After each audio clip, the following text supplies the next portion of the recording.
We are at the Pony and Trap in Chew Magna in Somerset. This is one of the very few Michelin-star restaurants in the surrounding area, so in Bristol and Somerset. And we're going to speak to the head chef today, Josh Eggleton.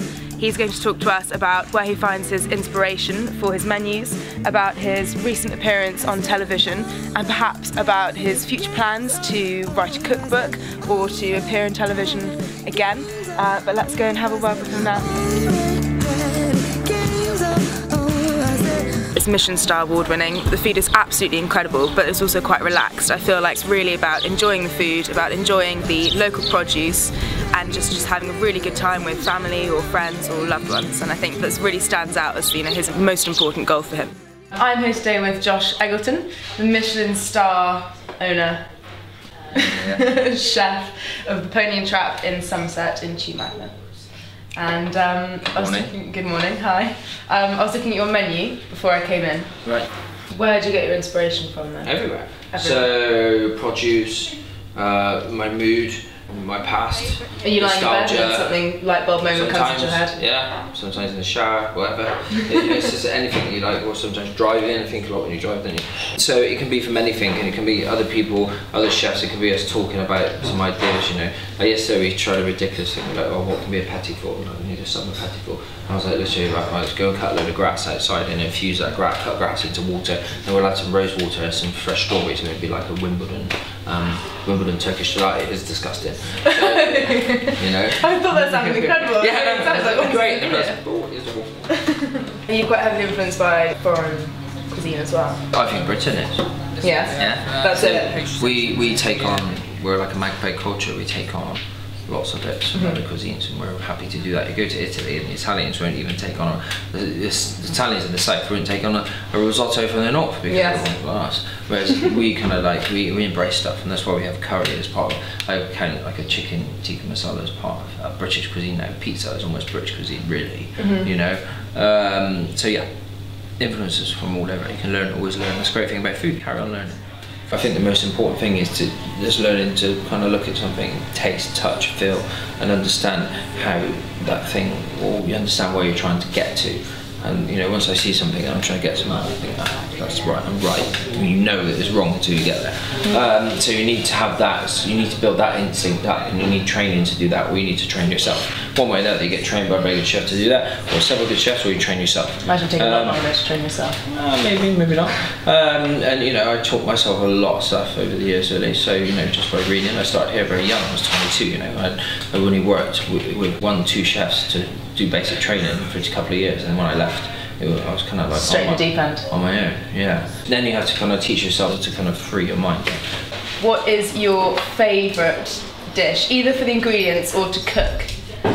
It's difficult to say. I mean, our menu is dictated by the seasons. So whatever's in season at the moment, whatever the best ingredient is at this point in time, that's probably something of a favourite dish. So, you know, at the moment we've got something on the menu. We've got almost like a raw monkfish. It's cured and then it's put in some, like I said, in some lemon juice and lime juice, but like a ceviche. But we've added some salt at the start to firm it up. I'm really enjoying that dish at the moment because monkfish is very good. Scottish or Scottish rolls are in it at the moment. They're going with a pressed ham hock terrine. So whatever the ingredient is, or what is out, it's prime. And now we're in summer, loads of vegetables coming out, it's everywhere, loads of chard, loads of broad beans, loads of peas, loads of fresh herbs, it's great. Do you struggle, what about your favourite season? Is it quite hard sometimes in some? It's same answer. Oh, sorry, I'm a bit wishy-washy. It's like, whatever season it is. Winter always feels like it goes on a bit, if I'm honest, but winter there's not as much fresh produce about, but you just need to be a bit more creative. So you source all of your produce locally, don't you? Yep, as much as possible. Do you get involved in that? How involved oh yeah, absolutely. So it's engaged with, involved, well, to the point where we've got the community farm just over here. I was a director there for a year, getting involved, sitting on the board to engage and to learn about growing and local vegetables from them. So now I'm also involved in another growing project, the 7 project, which I'm the director there, which is a bit more focused and is Bristol based on a more specific product. So we've got like loads of different salad leaves and parsley and thyme, so not such a wide spectrum of vegetables, but it's a real focus on like lovely salad leaves, and we supply virtually every restaurant in Bristol. It's amazing. So you're really busy from really early in the morning till really late at night, because not only are you the head chef here, bossing everyone around, you've also got to drive miles it's not miles, source all the food? Yeah, well, yeah, we source all the food. That's the best bit about it, really. And it's taken years. We've been here a long time, been here 8 years, and you build up a very sort of, you build up a big rapport of suppliers. So the more you're here, the longer you're here, you engage with people and you learn more. And that's the great thing about food, you keep learning all the time. So you're very much, you're sticking to Bristol, do you think? At the moment, yeah. Well, we've got a new project on the go, something called Salt and Malt, which is going to be sort of like seafood cafe / fish restaurant, really relaxed. So don't think of really like lobsters and oysters, forget that. Think about like crab on toast, and not like whole crab, like literally picked crab on toast. Half a pint of smoked prawns and fish and chips, or cod cheeks and tartar sauce. Really, really simple. So we've got that, and that's opening up on Chew Lake. That could go to Bristol Docks. It needs to be by water, really. So you eat fish and chips by the water, or you seafood by the water. So that could be something that's scalable, but we don't know. Is that something that you're very into, sort of?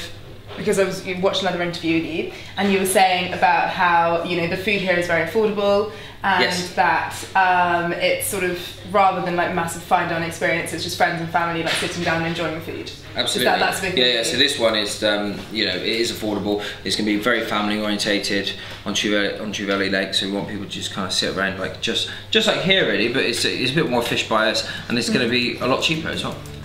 We do weddings, we do about 25 weddings a year here, but we do them off-site, so we get loaded into trucks. We go. Got some preparation taking place here. What about plans for cookery books? Would you consider doing that? Well, ever? Cookery book in England, not yet, not ready. No, you're not ready? No, we're not ready. We've got a lot to do here. Got a big revamp planned here. We've got an orchard going in, and I want, and we're going to bring some of our animals back. So we had animals before, chickens and ducks and stuff, but we've been doing a lot of work on the garden. So once that comes back in, it can be, and that starts feeding into our menu and helps to kind of service our menu and create dishes based on the produce that we're producing around us. We will be close to then compiling a very large book of probably 450, 500 recipes, which would be like a country cooking guide to what's going on within this area, in this region, you know. What about the Great British Menu? Great British Menu. What about How was it? It was okay. I enjoyed it. When it was over, when I look back, I was like, oh, that was good fun, I suppose, good experience. No, very hard, a lot of pressure, a lot of work, but no, it was very good. Met two great people, Emily and Dominic. You know, they run two very similar businesses to what I do. Country pubs, similar amount of numbers, so comparing notes and our experiences, really, it was quite valuable. And then we did a lot of stuff afterwards. We got together, collaborated. Actually, I saw on your menu outside, didn't you have brackets, Great British Menu, sharing for two? Yeah, so one of the dishes, the starter, with the rations one I did, we're doing that. We weren't, you know, I designed it for one, but when I kind of put it together, the box and stuff, and the table's a little bit smaller in here, that's something we aspire to getting better, to make bigger tables, bigger restaurant, more comfortable for people. I was like, oh, it's a bit clunky, so maybe we'll make it for two, and then it makes it more affordable, and people can share it, and engage a bit more, and they can chat, you know, so yeah, it's on the menu. Was there genuine rivalry between... No, no, not really. No. They want what they want, it's what they encourage. Tell us how you're going to beat him. But no, we genuine like camaraderie, really. Okay, and would you like to do it again? Yeah, absolutely, I'd do it. You would? Yeah. I mean, I to answer that question once I'd seen it or seen part of it, because I'm not very good at watching it, because you do get a bit concerned of how they're going to make you come across, do you know what I mean? Yeah. You know, especially me, I was like, oh god, maybe it's the young, bloody, cocky one. So I was a bit like, but it was fine. So are you going to be the next, you know, celeb chef? No. You're not interested in quite that league? Not really, no. I just... But it's simple answer to the questions, I don't know, but you just do what you do and you kind of live in your life, having good fun, you know. So at the moment we're focusing on opening a nice new restaurant and revamping here, improving this. Like, everything we do here is like, we can be better, you know, so we need to, everything we do here can be better and can be improved. I'm never happy with anything we said. We did taste of somewhere last night and I'm like, it can all be better. It's good, it's still standard, but it can all be better, and it's great that I can see how it can be better.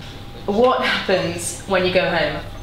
Are you one of those like backseat chef? You can't stand letting someone else cook for you? Well, most of the time we get like I'll go out and eat because I want to learn. I want to see what's going on and keep my finger on the pulse. We do that quite a lot.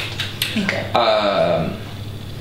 And no, I cook at home, but don't cook at home that often because I'm never. You get very picky about other people doing it for you. No, it's nice when people cook for you. It is. But I never get invited around for dinner. No, I was going to say I never invite you around for dinner. Well, I love it. I'm easy. Like nice lasagna and salad. I'm happy. Really? No worries.